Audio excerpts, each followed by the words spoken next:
What is going on, Nuggets Nation NBA fans? My name is Tom Leuthner. Welcome back to another episode of Nuggets Today, presented by Fan Arch. We obviously have some topics to cover for you guys today. There's not much going around in the Denver Nuggets world, but I do want to get some daily content out for you guys. So I know majority of the episodes have just been, projected, talking about who Denver should bring in or people who are on the board that Denver should even look into or potential trades. And the first thing I want to talk about is actually the same exact topic as yesterday, which is potentially bringing somebody back that was a former Denver Nugget. And yesterday I talked about Bull, and I know that a lot of people aren't high on him, but another guy that I was interested in, talking about and bringing back is somebody I think I've mentioned way earlier in the offseason, and that is Monte Morris. Now, I've gone to a lot of talk with a lot of people in the Denver Nuggets community, and it seems that we're all sort of on the same page about the potential Monte Morris re-signing. Denver, all we've said this entire offseason is Denver is lacking that backup point guard. Now, Monte is a guy who isn't going to be this game changer that's going to dominate the league, and he's going to come in and, be a backup that's going to, he's not going to be a Ty Jerome, but he's going to do what he's always done, which is play his role, which is a three-point shooting backup point guard that can handle the ball. I mean, right now, Denver is in a great spot when it comes to their roster and the depth that they've never really had before, which is exactly what what Denver has now. The one thing that Denver doesn't have that I think it's the only point that I would give the championship, the 2023 championship team over this roster was a backup ball handler. And it wasn't just one. I feel like there was a couple guys. There was Colin Gillespie, who didn't play much, but then you had Reggie Jackson. Even if he didn't play as much, he was a backup ball handler that Denver had. Now, I know Nikola is, obviously going to prioritize being the passer, and then you have Val, who could pass. But we're banking on a guy like Bruce Braun to be the backup primary ball handler, which I'm not mad at. And then you have guys like Cam Johnson, guys like Julian Strawther, which next episode I'll talk some more about Strawther being the backup ball handler. But you don't have a primary ball handler. It's Jalen Pickett, who's an unproven guy who, it's funny because people say that I hate Jalen Pickett. I don't hate Jalen Pickett. I just don't think that he's NBA talent. I don't think that he's a guy who's going to be your backup ball handler and win you games, if that makes sense. I think that there are certain guys in the NBA that probably shouldn't be on a roster right now and are more G League players than they are NBA talent. I think 2 to maybe 3 of them are on the Nuggets with Hunter Tyson, Jalen Pickett, and Zeke Naji. But like I said, the backup ball handler, Monte Morris, could be that. He's a guy that could hit threes if you need him to. And you don't need him to play that many games if Bruce is able to play that role, or if Strawther can play that role, or if Cam Johnson could even play that role with the bench unit for a little while. So I think Monte could be a good pickup for Denver if they're able to bring him in. And the next guy I want to talk about is somebody who also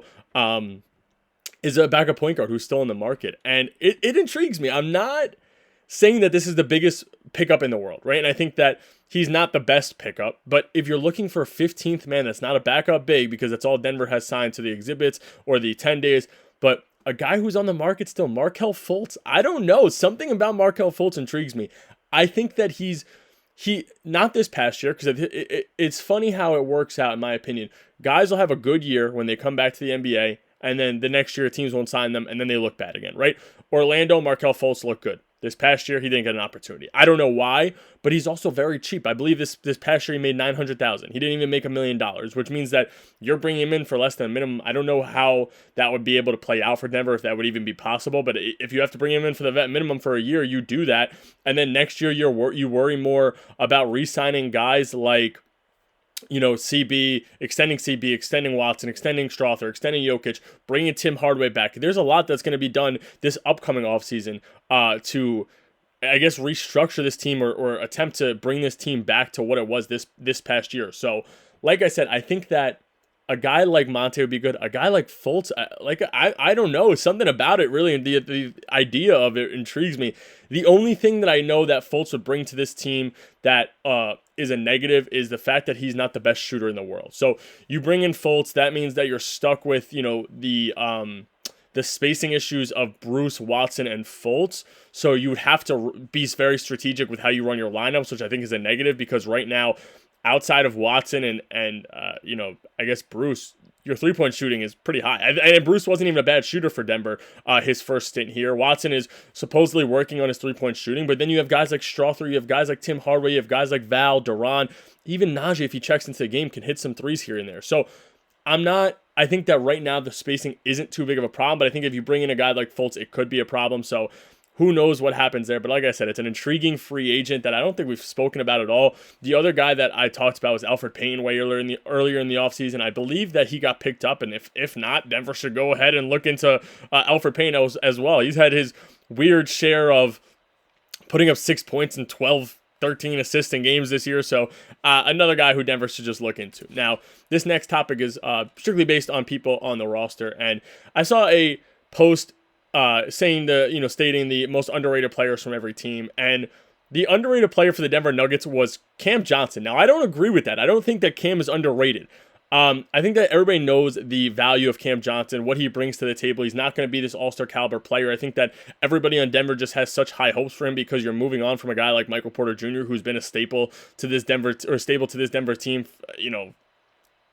since he's gotten drafted. He's been a guy who you can always rely on to hit threes here and there, struggled in the playoffs a little bit, but I think that's why everybody on Denver is so hyped up about it. But I don't think he's underrated. When I think of underrated, I think of a guy who plays his role well or has the potential to be a spark or not a star, but, a very good player. And underrated, I immediately go to Julian Strawther. You look at what he did in that Thunder series and him hitting these knockdown threes, being that spark for Denver, something that we haven't seen in a while off of Denver's bench. So I thought Strawther, and a lot of people were saying Christian Braun, but I don't know. I don't know about Braun. I think that Strawther is the most underrated player on Denver. Maybe it's Duran, but we don't know what Duran is really for this Denver team yet just because of the injury last year. But like I said, I think it's Strawther. A lot of people agreed, but a lot of people weren't disagreeing, but they were just saying that they think Christian Braun is more of a underrated player for Denver. He plays his role very well, and that's this last topic I want to hop into right here is the Christian Braun talks. I just saw Ryan Blackburn post his take on Christian Braun's extension, and then I start scrolling through the comments to see what people think, how people feel, and I don't know what I want Christian Braun to make. I really don't. I'm not in this ballpark where he's gonna. Oh, I think he should make 18 million. Somebody said that he deserves a 2-year, $28 million contract. I don't know. I don't fully agree with that, but I also wouldn't be mad if Denver's able to pull that off, which I don't think they are. But then you sort of look into the Josh Giddey contract, and the Josh Giddey contract sort of screws everything up, right? I think, what do you make, 4 years, $100 million, I believe the contract was, or something in that ballpark. So that means that Christian Braun, who is arguably in a better spot, I don't want to say he's better than Giddey, because there's points of Giddey's game where I think that he is better than Braun, but then you look at what Braun does. Braun plays his role to the max, and I think that's the biggest thing, because anybody on this Denver team or anybody on Denver, this is something that we've continued to see throughout the years. They just play the role to the max. KCP, who's a great shooter, knockdown shooter, was very good on the Lakers, came to Denver and looked like he was the best shooter in the world, goes to Orlando and has an off year. Why? Because Nikola Jokic is setting you up. There's so much attention drawn to Jokic that a guy like Braun is able to play his role to the max. And I think that if you put Braun on a majority of teams, I still think he's a very good player, but I don't think they do anything. I don't think that he's this one piece that's going to come in and be your second option to help you win a championship, help you become a playoff team. I think that he's the best third to fifth option I guess he's the fifth option in this Denver starting five. Having him as a fifth option is massive.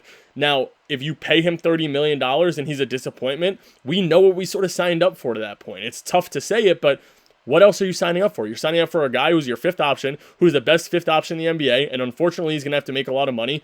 And then you start thinking about that second apron again. You start thinking about what guys Denver has to bring back, right?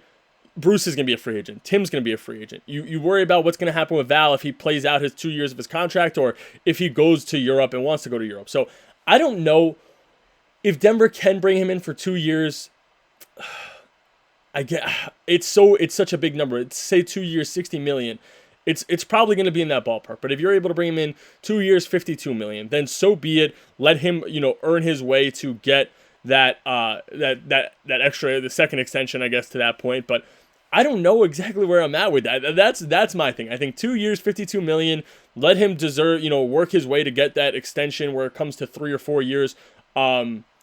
If you can work it out, if it has to be a 3-year extension, I guess you're somewhere in the 3 years, 75 to 76 million. And like I said, let him work it out. He's young. He has the potential and the time to prove that he deserves that kind of contract. So that's where I'm at on it. But then again, it might ruin the depth of Denver again. And then maybe you see a guy like Strother or Watson not get signed back, or maybe you see them dealt in a sign and trade for a couple veterans just to keep that bench alive and give you the opportunity to, when the time comes, if you want to extend Cam or give Jokic the max extension that he's going to most likely sign or most likely be offered this offseason. So that's all I got for you guys today. Like I said, like and subscribe. I always say that every episode. If you want me to cover anything, let me know down below. I'm going to get into some more veteran talents and potential free agents, maybe a couple trade targets for Denver this next episode. But that's what I got for you guys today. Make sure to hit that like and subscribe button. I'll catch you guys tomorrow.